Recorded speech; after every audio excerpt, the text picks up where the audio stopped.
Dear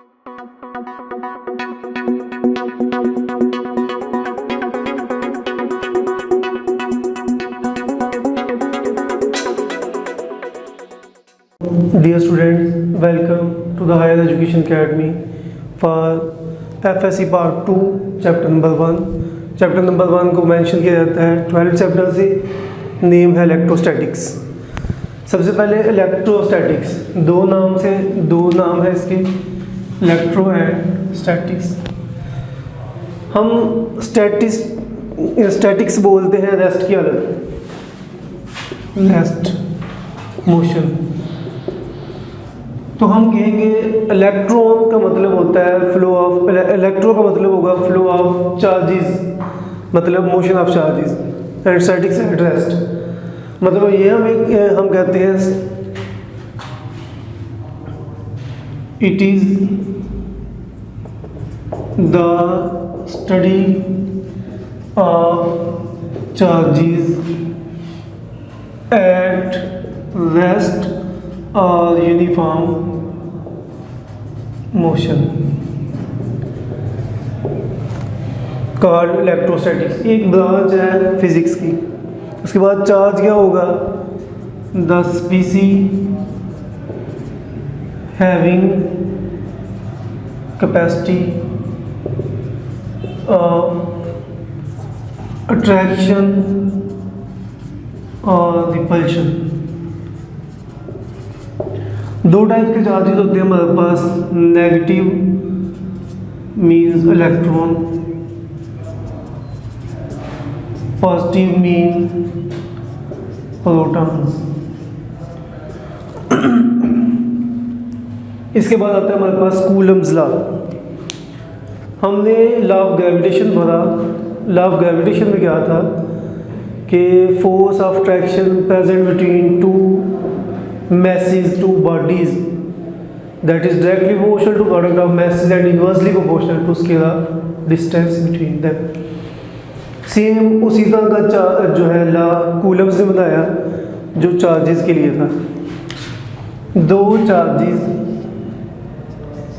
हम different use करते हैं, इनके दरमियान में एक फोर्स ऑफ अट्रैक्शन है, या हम इसमें रिपल्शन भी लगा सकते हैं। अगर हमारे पास पॉजिटिव ही हो तो इसको रिपेल करेगा, ये इसको रिपेल करेगा। तो हम कहते हैं द फोर्स ऑफ अट्रैक्शन और repulsion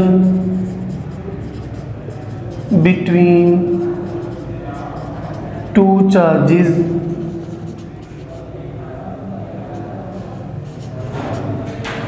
is directly proportion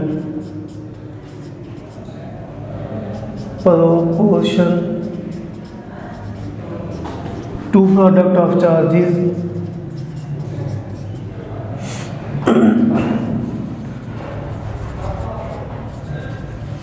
and inversely proportion to scale of distance between them।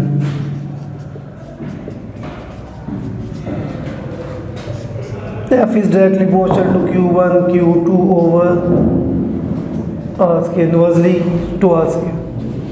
इसी तरह हम कहते हैं कि एक म्यूचुअल फोर्स है, मतलब अगर ये चार्ज नेगेटिव चार्ज भी लगा रहा है तो नेगेटिव इसके ऊपर लगा रहा है, तो इसे हम बोलते हैं म्यूचुअल फोर्स। मतलब ये Q1 है, ये Q2 है। F12 का मतलब है कि Q1 Q2 over R square. इसी तरह F21 का मतलब है R12 के Q1 Q2 over R21 square. तो दोनों हैं बराबर मगर opposite. F12 is equal to minus F21 होंगे इक्वल मगर अपोजिट होंगे। यहाँ की हमारे पास होता है proportionality constant 1/4 by epsilon not constant of proportionality. ये हमारे पास होता है परमिटिविटी ऑफ फ्री स्पेस। इसकी वैल्यू है 8.85 इंटू 10⁻⁻12 और इसकी के की वैल्यू है 9 10⁻⁹। अब इसका यूनिट हमारे पास क्या होगा, इधर से देख लें, न्यूटन मीटर स्क्वायर पर कूलम स्क्वायर। इसका यूनिट बिल्कुल उल्टा होगा, पर न्यूटन पर मीटर स्क्वायर कूलम स्क्वायर। इसके बाद इफेक्ट ऑफ मीडियम। तो जैसे ही हम मीडियम इंसर्ट करेंगे दो चार्जेस के दरमियान, तो हम कहते हैं कि फोर्स जो है इन्वर्सली प्रोपोर्शनल है 1/4 pi epsilon not into ER। Medium को रिप्रेजेंट करता है Q1 Q2 over R square. तो जब ये इन्वर्सली प्रोपोर्शनल है तो हमारे पास फोर्स की वैल्यू इंक्रीज होगी जब मीडियम इंसर्ट करेंगे। तो हम कहते हैं फोर्स इज इंक्रीजेस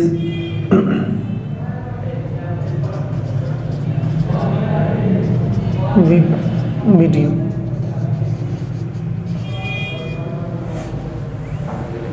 R जो होता है रिलेटिव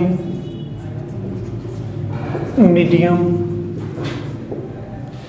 इसकी वैल्यू होती है हमारे पास E relative is equal to force in vacuum to the force in medium.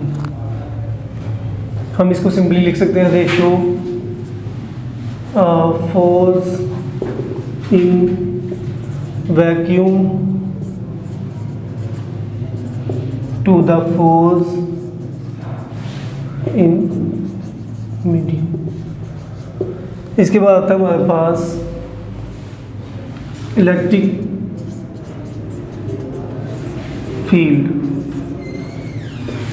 जैसा कि नाम से जाएगा कि इलेक्ट्रिक फील्ड क्या होता है,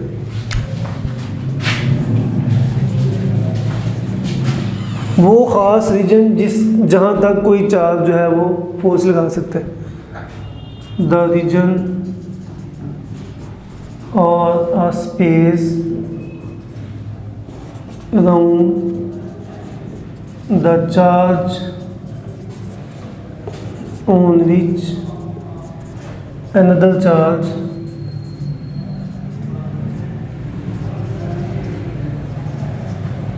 is applied the force।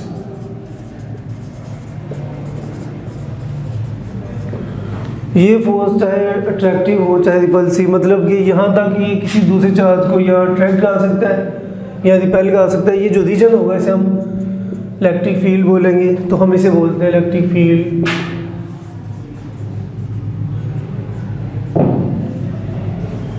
Field strength. इसे हम डिनोट करते हैं E से, फोर्स पर unit charge is called electric field strength. E is equal to force पर यूनिट चार्ज। अब हमें पता फोर्स किसके बराबर थी,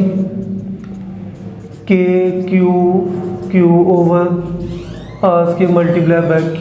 तो एक चार्ज कम हो गया, E is equal to KQ over R square.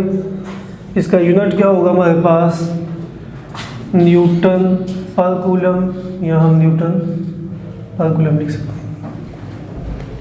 Electric field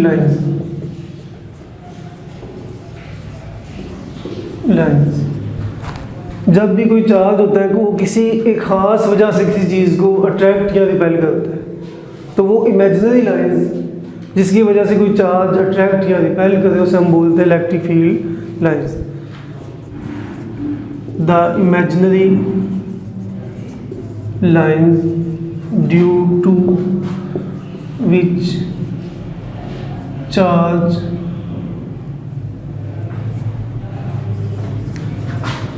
attract or repel another charge.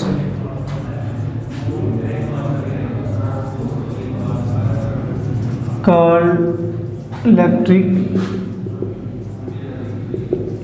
field lines.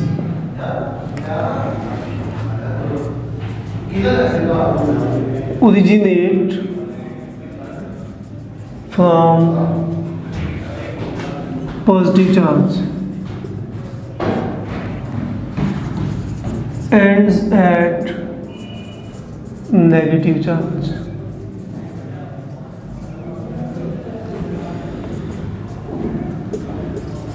Having only one direction. हमेशा पॉजिटिव चार्ज से फील्ड लाइंस ओरिजिनेट होंगी,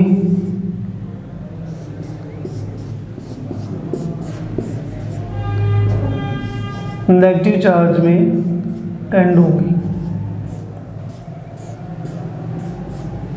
अगर दो चार्जेस हों तो देखें यहाँ से ये इसमें एंटर हो सकती है। अगर दो पॉजिटिव चार्ज हो जाए तो ये एक दूसरे को रिपेल करेंगी।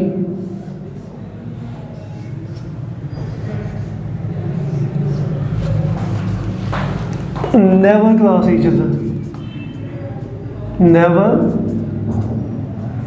क्रॉस ईच अदर, मतलब ये कि इनकी डायरेक्शन एक है। अगर ये क्रॉस कर दें तो इसकी डायरेक्शन एक से ज़्यादा हो सकती है। अगर ये नज़दीक होंगी, एक दूसरे के नज़दीक होंगी, तो हम कहते हैं कि वहाँ स्ट्रॉन्ग होगी फील्ड, और अगर दूर होंगी तो फील्ड वीक होगी।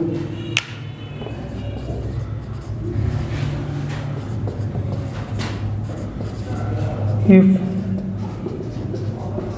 further apart,